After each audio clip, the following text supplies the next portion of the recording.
that to start the second half? I just said we needed more intensity. We needed to get fired up, excited.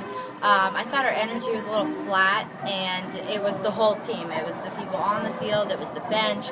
They were fired up. They were excited. You could hear them cheering constantly, and we needed to not only match that, but we needed to surpass that in order to win this game. So I think we did a really good job of responding to that.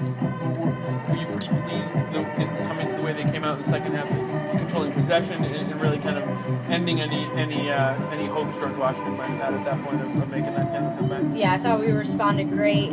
I think the biggest difference was just ball possession. We had the ball a lot more than they did. We were able to capitalize when we had the ball. We were executing. Our shots were a lot better. They have a great goalie, but I think we could have done a better job in the first half of putting our shots around her, which we made adjustments for the second half. So I think we did a really good job of that. In a not backwards sort of way, when Katie isn't playing as much, does that almost disrupt what a team's defensive plans against you probably are? It may or may not. The player that was marking her was a very good defender. So I think regardless of whether she's marking Katie or somebody else, I think that they had a very good defensive game plan and really held us for a good chunk of that game. Is it you pleased the way everybody else in your roster when Katie can't play that much? You spread around a lot of goals from a lot of different people. Yeah, and that's happened all year, whether teams are marked up on her or face guarding her, whatever it might be. So we've always relied on having a spread offense, whether it's our low attackers or our middies stepping up, and that's what we were looking for in the halftime. We said somebody has to step up and take control, and I think a lot of different people responded to that. How are you managing Katie's minutes as far as this goes? I mean, are you relying on her to tell you when she's?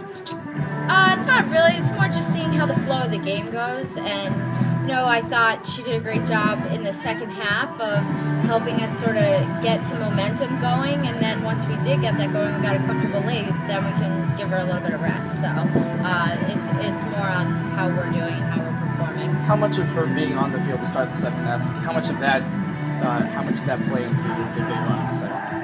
I think between her and the focus that they put on her defensively, it definitely frees up other people to get some good looks, and I think we did a better job of moving off ball and setting up our getting the middle of the 8-meter open so that we could get in there. It was a little too congested in the first half, and we did a much better job in the second half of getting space. And now in this tournament-like atmosphere, how do you take your team from the high they're on right now to getting them prepared for Sunday's championship game? Well, I think it's a lot of rest. Rest and recovery is the most important thing right now, where they're taking care of the bodies and hydrating.